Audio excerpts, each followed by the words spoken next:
Hello, and welcome to the Law School Toolbox podcast. Today, we're going to be talking about something that happens to almost every law student, especially in their first year, the October Freakout.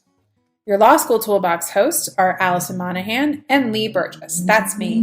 We're here to demystify the law school and early legal career experience, so you'll be the best law student and lawyer you can be. We're the co-creators of the Law School Toolbox, the Bar Exam Toolbox, the Catapult Conference, and the Trebuchet Legal Careers site. Allison also runs the Girls Guide to Law School. If you enjoy the show, please leave a review on iTunes. And if you have any questions, don't hesitate to reach out to us. You can reach us via the contact form on lawschooltoolbox.com, and we would love to hear from you. And with that, let's get started.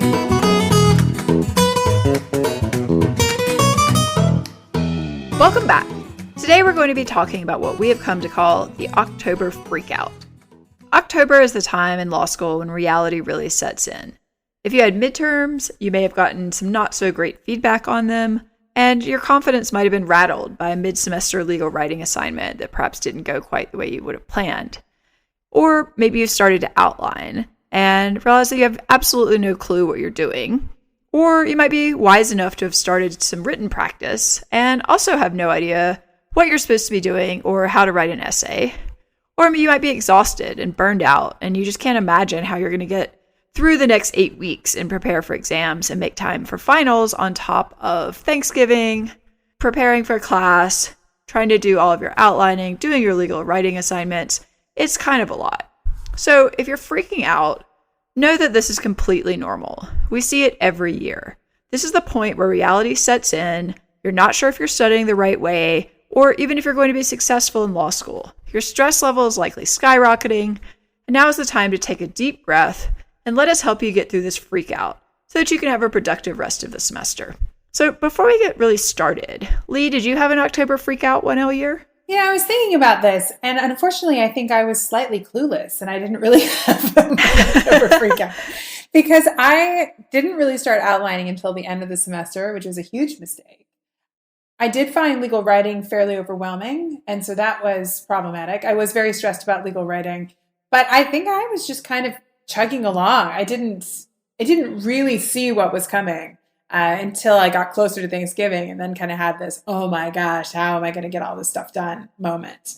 Yeah, I think there's also like a Thanksgiving freak out. Yeah, that's true. It's like the more advanced level of the October freak out. I was a special case and had the Thanksgiving freak out. I think a lot of people have that one too, because then it's like, oh my gosh, reality is really setting in. You have exams in not a matter of months, but a matter of weeks. Mm-hmm. Or days, even sometimes. Yeah. Yeah. So I don't know. Did you have an October freak out? Well, I did, but mine was actually not so much about classes. Well, I guess that was probably the point also, which I found out that I failed my first ungraded exam. So I probably did freak out about that a little bit, but I think that's understandable. No, my official freak out was really more about whether I was going to find a job, which is not something that you need to be particularly concerned about in early October of your first year.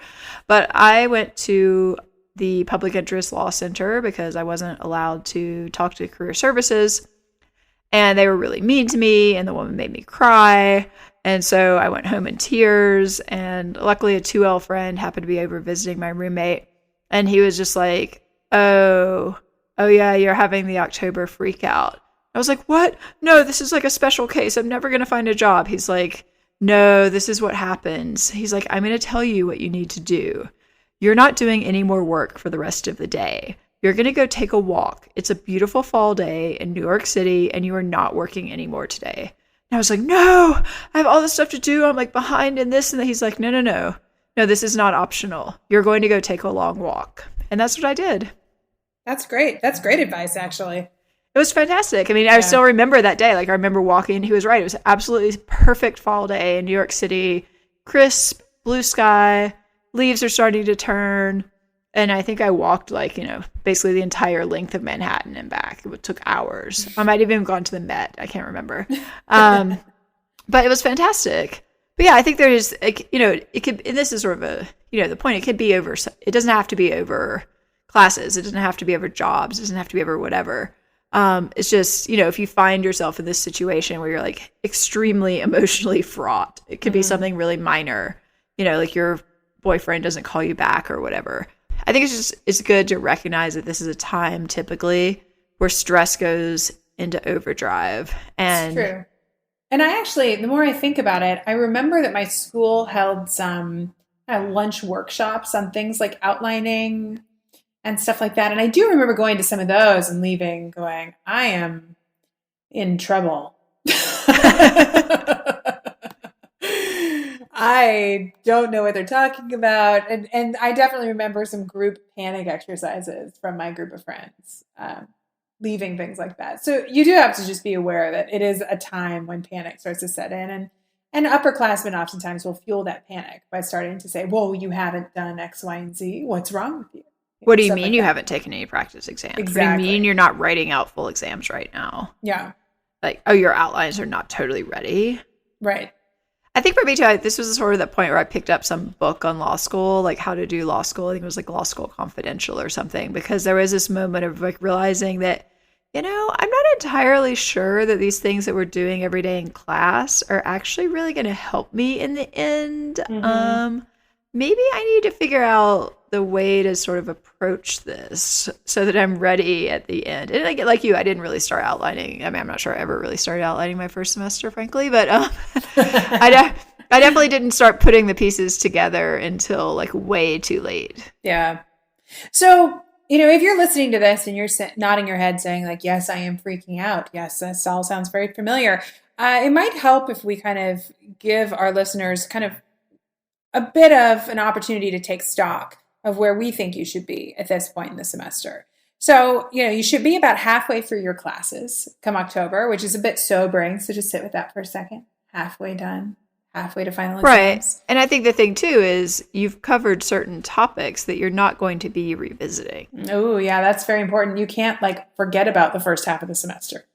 Right, and you can't just sort of put it off either and think like, oh, well, everything's building on each other, so I'll just wait until the end. In most of your first year classes, that's not really true. Like you have pretty distinct units, essentially, of material.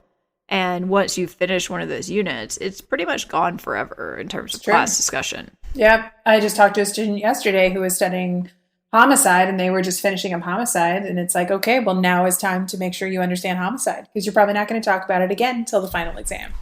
Right. Or, someone taking an IP class and it's like, you've got a section on trademarks, copyrights, and patents. It's not like you're going to go back over those once you finish. Very true. And I think at this point, even if you're a 1L, you should feel like you have somewhat of a handle on how much time it takes to prepare for class. You should have tried a few different ways to brief or read, have an idea of how many hours it takes to prepare for class, and feel like that work is somewhat streamlined. I think if you feel like your preparation for class time is still completely out of control, you want to get some help and some guidance on how to make sure that you're getting, return for the amount of time that you're putting in preparing for class, because you need to free up some time to be able to study for exams. Right. And at this point, you should basically know for each class kind of what your reading rate per hour on average is. You should know that if you have 20 pages of reading, that's going to take you roughly an hour and a half to 2 hours. Yep, exactly. And if you're still completely lost in class, so you feel like you're preparing for class, but you go to class and you cannot follow class discussion, it's also a good time to go try and talk to the professor, talk to academic support, try and talk to a tutor or a TA, and find out what's going on. Because if you haven't felt like you're hitting your groove, and this doesn't mean that you know everything that's going on in class. But you basically understand. Yeah, but it's like you're scratching your head going, I can't follow what's going on in class. That's something that you want to remedy now, and don't let this go for the rest of the semester. Right. And if if you're never able to extract the legal rule that your professor thinks you should be extracting from a case, for example, that's a pretty serious problem. If you are all over the place, you don't understand the doctrines or where they're coming from, or what pieces of the case, are most important. Yeah. After a couple of months, you really ought to be, typically speaking, some cases might be an exception, but 80% of the time, or say, you should basically be able to follow what's going on. Yeah. And you need to be starting to set aside time each week for deep thinking tasks, which, we've talked about in this podcast before too. This is where you work on outlines, you review concepts you're struggling with, you do practice writing, you read your examples and explanations, things like that. And, 4 to 5 hours is a good starting point, but that's going to need to increase like each week as you get closer to exams. Well, Lee, where is this time supposed to come from? Oh, good time management skills. Right. We do have a podcast on that. We do. But, you have to set aside the time. I mean, I think weekends are great to find these blocks of time, or depending on your class schedule, sometimes Fridays can be good blocks of time. But you just have to mark it on your calendars and say, on Saturday, I'm just going to do deep thinking tasks. And on Sunday, I'm going to work on my reading. But you want to make sure that you have high quality study time, not middle of the night study time to work on things like this. Yeah, and I think setting goals for each week, being specific about what you're going to do. So it's not just that, I'm going to set aside 4 hours to work on my outlines. Really define what class am I going to work on? What topics am I going to work on? Where am I going to get the materials? What am I going to bring with me? Where am I going to do it? Because you have that whole plan of like, okay, I'm going to the law library, or I'm going to a different library. I'm going at 10 a.m. I'm bringing a commercial outline. I'm bringing a printout of a student outline, and I'm bringing my syllabus, and I'm bringing my casebook. And these are the topics I'm going to try to get through. You're much more likely to be successful. I think that's true. And I think, another thing you can do is even sit down with a calendar, and say, okay, I have 8 weeks until my exams and I'm taking 4 classes. Maybe, I'm going to alternate and do 2 classes a week of more focused work. So half of my deep thinking tasks are going to be updating certain outlines and doing practice exams, if that seems to make more sense to you. But you do want to kind of balance the classwork so nothing gets ignored. Typically, law students don't want to study the classes they hate, and then that turns into poor grades in those classes. So you have to make yourself study the classes you hate. In fact, you should probably start with the class you hate the most. Yeah, start with the hardest thing. And I agree with you that, trying to outline, say, 4 classes each week is probably not going to work that well. Mm-hmm. Because in a week, you haven't necessarily covered enough material in each class. But in 2 weeks, you probably have. So, if you alternate sort of 2 weeks of contracts and torts, 2 weeks of civ pro and property, then you've got 2 weeks of material that you need to make sense of, which is typically going to be like a decent amount. And you can just focus on 2 things at once. So maybe you do one on Saturday morning, one on Sunday morning, whatever it is. Yep. Or one in the morning on Saturday and one in the afternoon, take your pick. Yep, exactly. But getting really specific, and I think blocking it out in advance is good because, that can really show you like you don't actually have a whole lot of time. Mm-hmm. Yeah, you have to be really honest about time. And it's not to cause you to have a stress meltdown about how much time is left. It's to be practical so you can utilize that time. That you have left. You do have a lot of time at this point, but only if you use it productively. Exactly. So if you're going to work on these outlines and do these deep thinking tasks, it's important to know if your outlines are actually working for you. And the only way that you will know that is to start doing practice questions. So if you have not been doing practice writing throughout the semester, this is the time you need to start right now. Yeah, like Allison, today. Like today. You can finish up this podcast and then go do some practice writing. So should students be taking full-length practice exams at this point in the semester, or, where should they be getting some of these questions? Well, I think it's a little hard to say. It depends on the student. I mean, if somebody's not been doing any practice writing, I would not suggest starting with a full exam from your professor necessarily, because it's probably going to be demoralizing. That being said, there are topics you've covered. If you're in Civ Pro and you've done personal jurisdiction and there's a 1-hour question on a sample exam on personal jurisdiction, that might be a good place to start. It really depends on the complexity of the question and how much material you've covered. I don't think there's any need at this point to be doing full-length practice. I think there are other places that you can get these materials, and it's probably better to start with those because it's just, you don't want to get too overwhelmed and freak out, even more than you're already freaking out. Yeah. So, things like, in some states, like the bar questions, depending on the state, might be a good place to start. The sort of multi-state bar questions tend to be pretty focused. I probably would not start with bar questions from a state like California because that will make you freak out more. Yeah. But, any commercial outline is typically going to have sort of short question and answers. If you're doing the examples and explanations, you can actually write out some answers, although I think those are probably too easy to really count as practice. Sometimes professors also will give you discussion questions in class, right. Or do you want to make sure you have an answer to those? Yeah, or if you don't have an answer, you can go talk through your answer with the professors, which also typically seems to work. Which is a good idea, but it's a little, I mean, you definitely want to make sure your first set of like practice writing that you have something to compare it to. That's a good point. Yeah. Talking to your professor is like a slightly more advanced strategy. True. Academic support, if your student has an academic support professor, can be a great place. Sometimes they have banks of practice questions, and they're familiar with your classes. So you should reach out to them. Or if you have TAs, so sometimes they have banks of questions. So you have a lot of resources. You just have to start thinking ahead now, which is why you don't want to wait too long to try and collect practice questions. Or as we sometimes talk about, your study group can write a question and work on it together. Again, there you have the problem that you don't have the answer, so you might not actually know what you're doing. But writing questions can be a great way to kind of get the details of the law, because you're really thinking about, well, if I was testing someone on this, what would I play with? Like, what would I. Exactly. But I would keep it simple for your first set of hypos. Go to a commercial outline, find a topic that you've studied, find a simple question, a paragraph long, 2 paragraphs long, that has an answer, and just sit down and spend an hour writing it. Yep, I agree. I know you mentioned that kind of job-related stuff really derailed you with the October freakout, but I think extracurricular activities sometimes can really make people feel overwhelmed. Absolutely. Yeah. So, what do you think a student should do if they feel like they just have too many time commitments of these extracurricular activities and they are really conflicting with being able to study effectively? Stop going. I don't know what to say. Yeah, I think that's the reality. I mean, sometimes you have to say no. Right. I mean, I had that situation too, because I had taken on this pro bono project, and I was like, I had a client who was calling me constantly about things that were utterly unrelated to like what I was supposed to be helping her with. And it would take hours of my time. And it did kind of eventually get to the point where I just had to be like, like I'm in law school.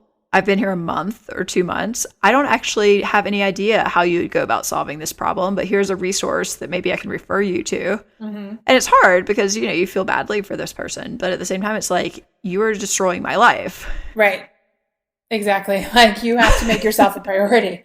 Yeah. And I think that's the thing. I mean, extracurriculars are important, but if you let them screw up your grades, that's something that's going to haunt you, past your semester. Yeah, or sometimes you hear about 1Ls who join a law journal, like obviously not law review, but some secondary journal because they think it will look good on their resume.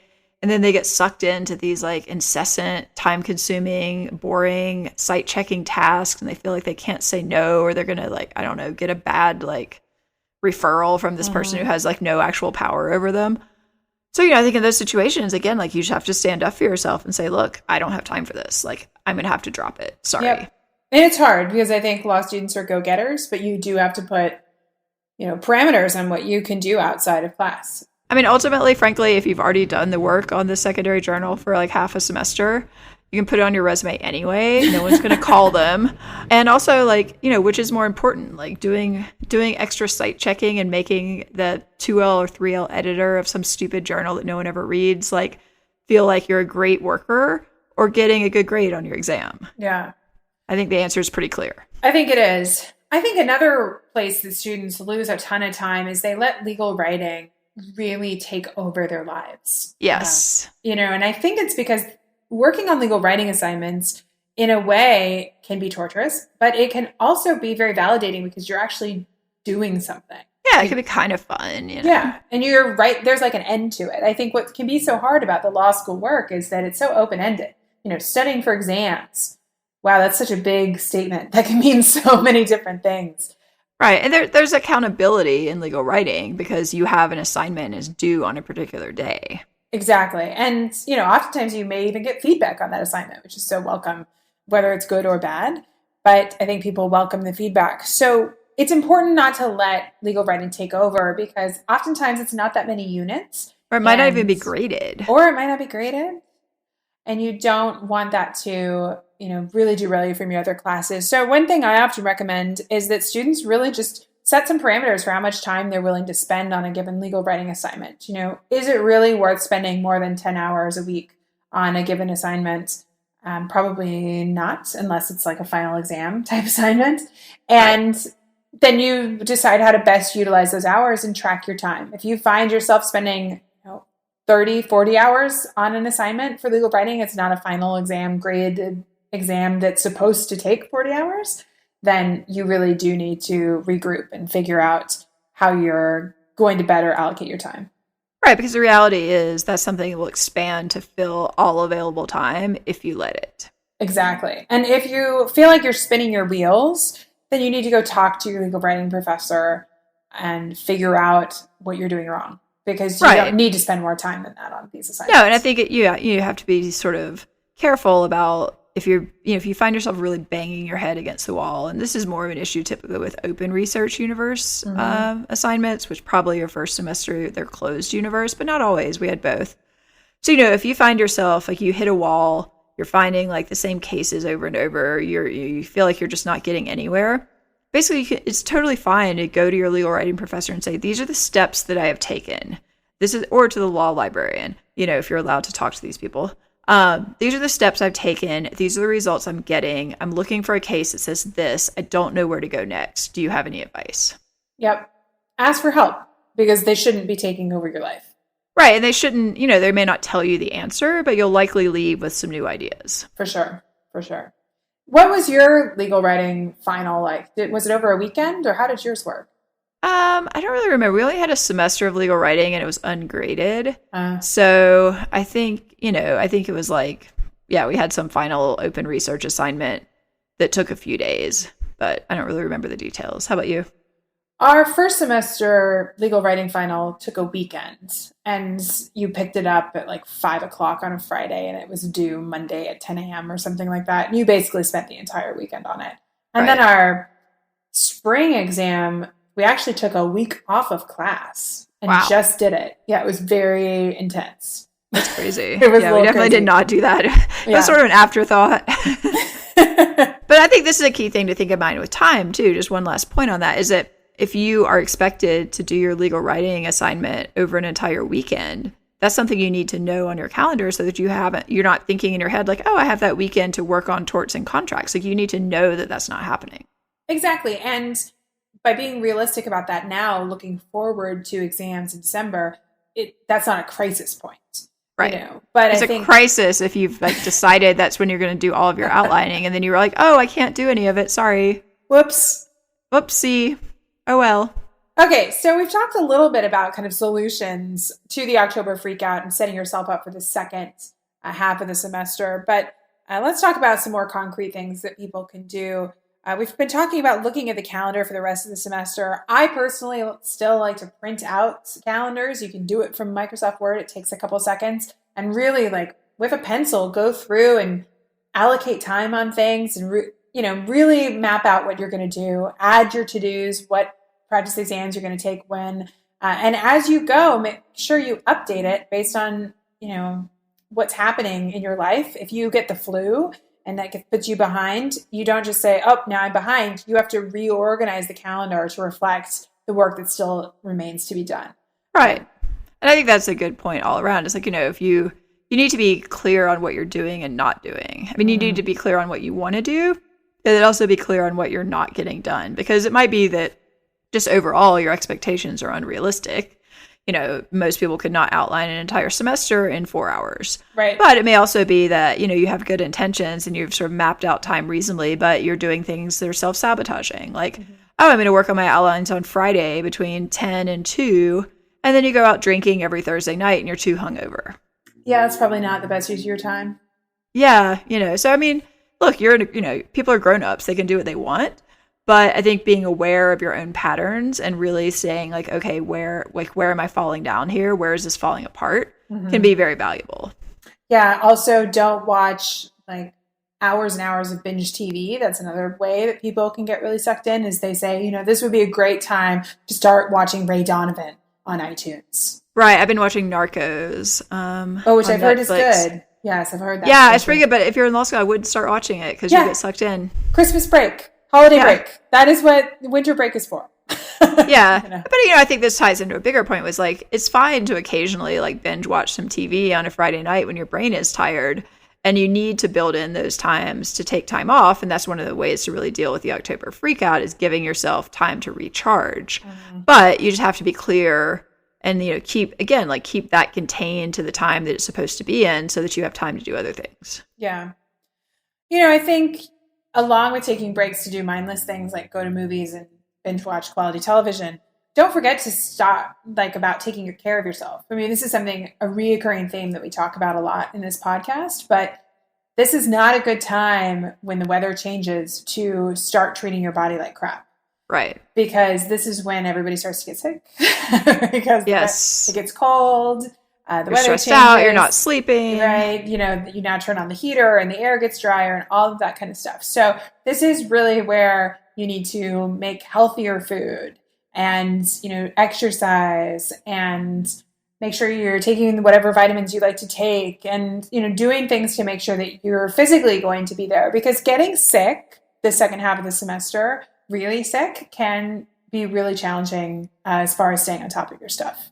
Yeah, I mean, it's time to be boring, right? This is the time to be like, maybe I'll cut back a little bit on my drinking and spend that time and money making myself some soup. Right, exactly. You could have a really big party in middle of December when your exams are over. Exactly. I think actually you could probably save a lot of money by not drinking and cooking soup. No, absolutely. Soup is like the best. Yeah. It's really cheap. You can make it, on the weekend. You can eat it all week with some nice bread and take it to school. It's very soothing. I love my slow cooker. Makes me really happy. No, I would roast squash, and then you can just basically puree it with a little bit of broth or something, and you've got a squash soup. Yeah. Or potato leek, super easy. I'm making pureed cauliflower tonight. Yum. Yeah, I mean, or a big pot of beans and rice. These are things, this is the time to kind of go inward and start nesting. Exactly. Because that's soothing, it really is. It is. Also, something to think about is what you're going to do with the holidays. Look at your final exam schedule. Look at Thanksgiving. If you have plans to travel around Thanksgiving, think about how that's going to work. The 1L Thanksgiving is just the worst. It can be a really, really challenging if you do decide to travel home for Thanksgiving. Or if you don't, either way, it's going to be crappy, basically. And if you do travel, you probably want to have a frank discussion with your family about how available you're going to be. I'm all for taking Thanksgiving Day off, as you should. Eat some good food, watch football, go to the movies, whatever.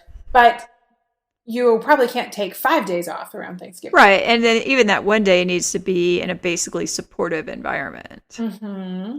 For sure. If you go to your family's house and they're giving you crap about how you're not going to be able to hang out at the after Thanksgiving party and the after Thanksgiving party. I mean, at some point you may just have to make the call and be like, you know what, I'm going back to school.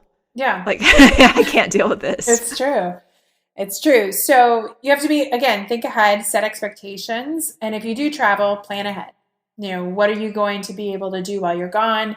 How much time are you going to take off? I mean, I've definitely heard plenty of stories where students go away with the best of intentions and then family commitments just start to pile up and they lose 3 or 4 days. For some schools, you can often have finals within days of coming back from Thanksgiving. So so I think really setting those expectations early with your family or whoever it's with, saying, okay, I'm going to take off Thanksgiving Day, but I need, these 4-hour blocks of time on the other days that I'm going to be there. And here's when I'm planning to schedule them. Does that work with our schedule? Because I could move it. I either need 10 to 2 or I need 2 to 6. Which of those do you prefer? Right. And where are you going to study? Right. That's where exactly. Yeah. I was lucky that my mom's office was in walking distance of my parents' house. And so I was able to go there, although they turned off the heat over Thanksgiving weekend. So it was a little chilly. Luckily it was in California, so it wasn't that cold, but I had a quiet place where I could go work. But, if you're staying in an apartment where all this family is visiting, figure out where you're going to go. Or in a hotel, you're meeting your family someplace in a hotel and you've got all sharing the same room. I mean, that's just probably not really tenable. Yeah. So again, be practical. You're going to get a winter break and it's going to give you an opportunity to see families, catch up with friends. That's really the time that you can do a lot of that fun stuff between semesters. All right, what else? I think this is a time for setting goals, Oh, yeah. You've got to get really clear on your goals for when you want your outlines to be updated, your goals for how many practice exams you're going to take and when you're going to take them. Because without that, if you don't have sort of a set expectation, chances are you're not going to do it. That's just the reality at this point. That's very true. And something I always ask students at this point in the semester too is, when are your final exams? Right. When are they happening? Do you know what format they're in? Yes. Do you know if they're open book and closed book? Are they essays or multiple choice? And a lot of students will say, they're in early December.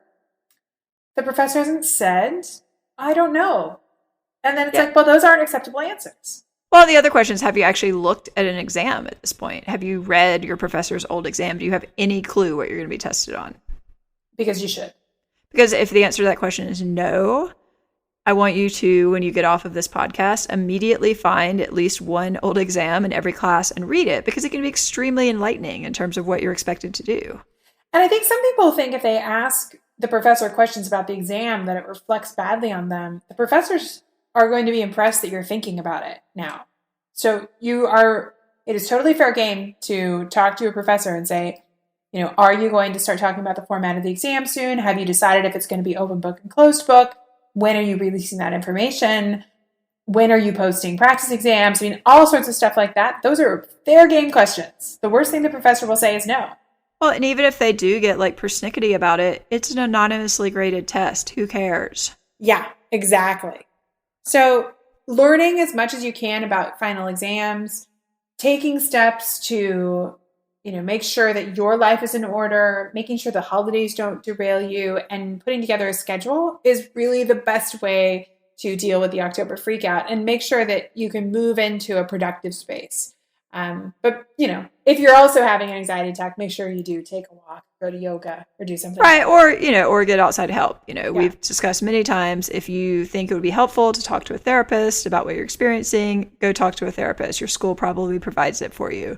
If you have some sort of anxiety issues or you're not sleeping, there are things that you can do, but you have to be proactive about it. And don't wait until December to start dealing with these issues. No, much better to do it now. Because at that point, by the time you're a week or two towards the end of classes, you want to be taking longer practice exams. You want to make sure you're getting feedback. And that's something we haven't really touched on. But, getting feedback is so critical. And we work with students. We have tutors who work with students. And that's what we do, is we provide feedback. You can also talk to your professors. You can talk to people at your school. You can talk to your TA. I probably would not talk to your law school friends. But, the point is, you need to figure out, this is the time to really figure out, take stock, do a realistic analysis of where am I at? Am I freaking out because I'm actually in trouble? Mm-hmm. Or am I freaking out just because that's something that people do at this time? The time to figure that out is now. Exactly. And that's a really good point that you made about your law school student friends, is that this can be a time when sometimes venting to your other law school student friends can just feed anxiety instead of actually being productive. So if you're having a tough time and you go to one of your friends and all they talk about is how stressed out they are and how they're going to fail and you're going to fail and everybody's going to fail and why did we all go to law school, yada, yada, yada. We'll never get a job, blah, blah, right, blah. We're never going to get a job. We have all this debt. That you have to think about who you're spending time with and make sure that it's productive, because it can be very easy to get pulled into other people's drama and have that actually feed your own neuroses and make it harder to be productive and focused. Right. And one note on that too, if you have a study group, I think this is a good time to evaluate how productive your study group really is for you. And if you find that, you're spending a lot of time with your study group and maybe you enjoy them and they make you feel better, but are you really, are they preparing you to walk in by yourself to that exam and take it? Because sometimes there's this sort of group think. It's the group understands it. That's not actually what you're being tested on. So, you have to get real about this, and you might have to have some difficult conversations that say, I think we're spending too much time together. I need more study time on my own. I'm going to have to cut back. I walked out of a study group. I was nice about it, but I basically said, hey guys, you're all my friends, but this is not what I need to be spending my time on right now. Right. It's hey, this isn't working for me. I'd love to meet you for coffee once a week and chat, but I can't spend 6 hours a week in a study group that is not productive. Exactly. And here's our shameless plug. If you're really, having a tough time and you can't get your resources that you need at school, that's why there are people like us out there who are doing law school tutoring. So you can always reach out to our team and talk about whether or not we can help you get through the second part of your semester. So. Yeah. Get your schedule in order, get you some feedback, get you some practice hypos. That's basically what we do. Yeah. And listen to you when you freak out and not feed your anxiety. And tell you, what? This is totally normal. You're going to be okay.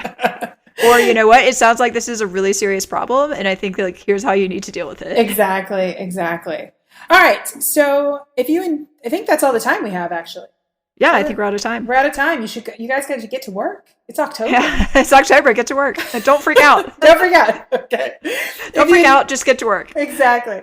If you enjoyed this episode of the Law School Toolbox podcast, please take a second to leave us a review and ratings on iTunes. We'd really appreciate it. And be sure to subscribe so you don't miss anything in the future. If you have any questions or comments, please don't hesitate to reach out to Lee or Allison at lee@lawschooltoolbox.com or allison@lawschooltoolbox.com. Or you can always contact us via our website contact form at lawschooltoolbox.com. Thanks for listening. We'll talk soon, and it's going to be okay. You're going to be okay. Don't freak out. Okay. We'll talk to you guys soon.